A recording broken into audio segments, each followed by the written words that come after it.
Hey guys, welcome back to Your Mindset, Your Power. Have you ever sat down on the couch at the end of a long day, ready to connect and have a meaningful conversation with your partner or your kids, only to realize you are actually competing with a tiny glass rectangle?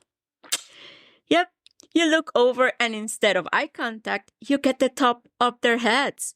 Instead of a conversation, the room is filled with the rapid fire sound of 50-second video clips, laugh tracks, and endless scrolling. And it feels innocent, right? They might even look up and show you a funny video or send you 10 reels in a row to make you laugh because they love you. But deep down, you feel a quiet, frustrating disconnect. Today, we are peeling back the curtain of the invisible forces hijacking our attention, rewiring our brains, and quietly sneaking a third wheel in our homes, our relationships, and our marriages. We are going to talk about how the modern digital world is waging a war on our focus, how algorithms are feeding us a diet of noise and distraction, and most importantly, how it is affecting our nervous systems and our relationships. So grab your coffee or tea, my friend, settle in, and turn off your notifications for about 20 minutes because today's episode is about reclaiming your mind, your relationships, and your power. So, before we dive into how this affects our relationships, I would like you to understand what you are actually up against. Because this is not a willpower problem, my friend. It is a design problem. Here's what you need to know about how these apps work. They don't care about truth, connection, or your peace of mind. They care about one thing and one thing only: attention. If you pause on something for even 3 seconds, the algorithm notices. It says, "Oh, they stayed. Let's give them 50 more just like it." So, within an hour, your entire feed is built around whatever kept you watching. That's the trap, my friend. Not one video, not one scroll, an endless automatic loop that never quite lets you walk away. So keep that in mind because it's the engine behind everything we will be talking about today. Okay, so let's start with a little science, or maybe actually let's start about the neuroscience of the scroll. As a mindset coach, I always look at the why behind our behavior, right? Why do smart, loving, conscious people get so easily trapped by this? Why do we find ourselves scrolling for an hour when we only meant to check the time? Let me say that again, my friend. It is not usually a lack of willpower. It is a biological hijack designed to keep you hooked. Every time you scroll and land on a video that makes you laugh, surprises you, or sparks your curiosity, your brain releases a small burst of dopamine. Dopamine is the brain's keep looking chemical. It's what makes you think, "Oh, what's next? I want more." Our brains crave unpredictability. Not knowing what's coming next is exactly what hooks us. This is called variable reward. It's the same psychology that keeps people sitting on the slot machine in a casino. You never know when the next reward is coming. And that uncertainty is exactly what keeps people playing. Social media has figured that out too. You scroll, nothing interesting. You keep scrolling, still nothing. Then suddenly, a video makes you laugh out loud or completely grabs your attention. And boom, dopamine. And before you know it, your brain is already looking for the next reward. And because the videos are so short, your brain never feels satisfied. It's like eating popcorn during a movie. You keep reaching into that bowl without even thinking, and before you know it, it's empty, right? Eventually, this constant rapid fire stimulation takes a real toll on our nervous system. Our brains are forced to process a dozen different emotions in minutes. Maybe something tragic, then something funny, then something controversial, then a recipe. That kind of whiplash can leave us feeling anxious, irritable, and restless. And we don't even realize it's because our brains are completely exhausted from all that noise. Now, let's talk about what all of this means for our relationships. When our nervous systems are stimulated, we lose our capacity for deep, slow attention. And guess what requires deep, slow attention? Love, intimacy, and real connection. We are living in an era of profound physical presence, but emotional absence. Couples and families sitting at a restaurant completely silent, all staring down at their screens. Parents at a park missing their child's first time on the monkey bars because they are watching a reel of someone else's life.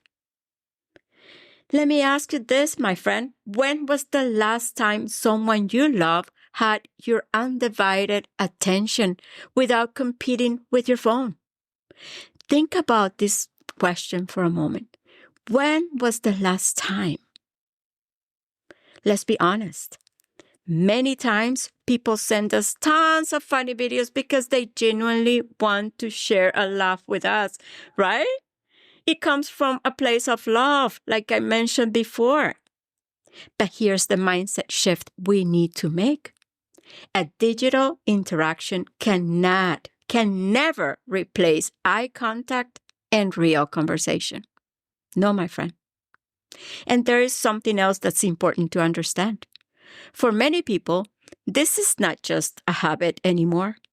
It's become incredibly difficult to control. Even when they know it's making the people they love feel invisible. Even after those conversations have happened, they still struggle to put the phone down. That's what makes this a third wheel and not just a bad habit. It's strong enough to override our best intentions, even when we know exactly what is costing our relationships. When we are constantly looking down at a screen, or when our conversations are constantly interrupted by the ding of a notification or the audio of a loud video, we miss the nuances, my friend. We miss those micro expressions on our partner's eyes. We miss the subtle tone of voice that tells us our teenager had a rough day. We lose that art of just being genuinely connected. And when it comes to couples, if you spend most of your evening looking at a screen instead of looking into the eyes of the person who has loved you for 10, 20, or 30 years, you are basically telling them, often without meaning to, something painful. That the screen has become more engaging than the person sitting right beside us. We become distracted, isolated in our own little digital bubbles, sitting on the exact same couch. And I want to get personal with you for a second, my friend, because I've been guilty of this too, until I became aware. And part of that awareness came when I was experiencing the same thing. Moments when I felt unheard, felt almost invisible, interrupted mid-sentence. Talking to someone I love and feeling all that disconnection. And when I realized how hurt and frustrated I was feeling, I noticed how important it is to make them feel the same way. It is very important to not make them feel the same way, I should say. So I've been making a conscious effort when someone is talking to me to put this phone down, to look at their eyes and really, really listen. Of course, I'm not perfect. Some days I do it better than others, to be honest. But the important thing is to put in the effort to be better and show the people we love that nothing is more important than them. And that's what I want to invite you to today, my friend. Not perfection, just awareness and the effort that comes after it. Because when we choose to really see each other, we don't just protect our own relationships. We can actually contribute to change how connected this world could feel. One connection, one conversation, one moment of noticing at a time. We are all in this together, my friends, so let's make it happen. So, how do we break free? How do we take our mindset and our focus back? As always, I want to give you a practical tools you can start using today to regulate your nervous system and protect your relationships. So let's go. Tool number 1, the let me finish rule. Before reaching for your phone to show someone something mid-conversation, finish the conversation first. Don't interrupt it. Let the person talking feel fully heard before the video, wait, look at this, comes in. It's a small pause with a big impact, my friend. Let's go to tool number 2. Give permission to call it out. Tell the people you love. If you ever feel like I'm not fully here, tell me. No guilt, no fight, no defensiveness, just a quick heads up. Hey, am I doing it? Please let me know. This turns awareness into a two-way agreement instead of something you're carrying alone. And actually, you know what? That's one thing I've done. I've asked my family and friends to please let me know when I'm not present for them, especially when we're having a conversation. Let's go to tool number 3. Phone-free sanctuaries. Establish strict boundaries in your home. The dining table and the bedroom should be sacred, my friend. Phone-free zones. No screens during meals. No scrolling for the first 30 minutes after you wake up and the last 30 minutes before you sleep. Give your nervous system a chance to decompress. And I know this is not easy at the beginning. Trust me, I know. But listen, if you make an effort, soon it will become a new healthy habit. And your brain will thank you. Trust me, my friend, it works. Let's go to tool number 4, the eye contact challenge. The next time your partner, your child, or a friend speaks to you, physically turn your body toward them. Lock eyes and actively listen. Let them see your eyes, my friend. I can't say it enough. It sounds so simple, but it is one of the most profound acts of love you can offer someone in a so distracted world. All right, my dear friend, let's recap what we have unpacked today.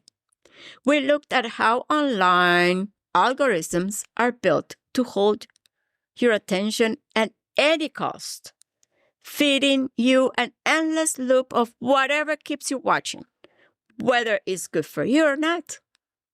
We learned that our brains get hooked on the unpredictable dopamine hit of the endless scroll, leaving our nervous systems drained and overstimulated. And we looked at how this digital third wheel quietly erodes the intimacy, the deep conversations, and the beautiful eye contact in our relationships and families.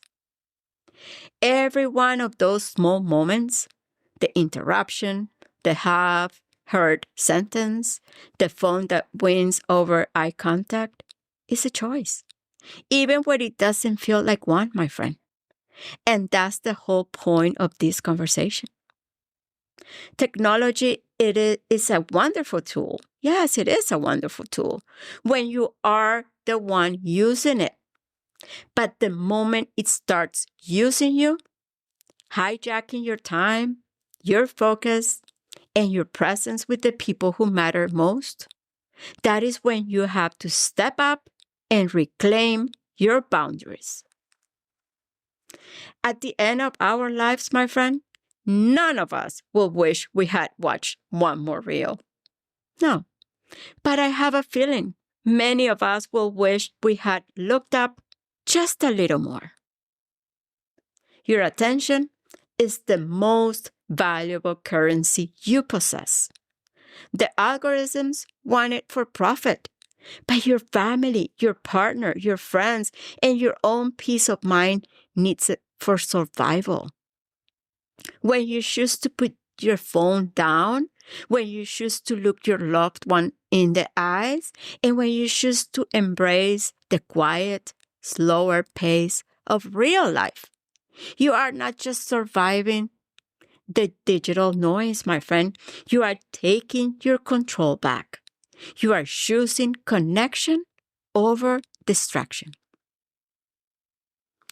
Thanks so much for spending these 20 minutes with me today, my friend. And listen, if this episode resonated with you, share it with someone you love. Maybe even use it as a conversation started tonight at dinner. But without your phones, put your phones in another room. Until next time, my dear friend, protect your peace. Stay present. Look each other in the eyes. And remember, your mindset is not just what you think. It's where your power begins. Have an amazing week. I love you guys.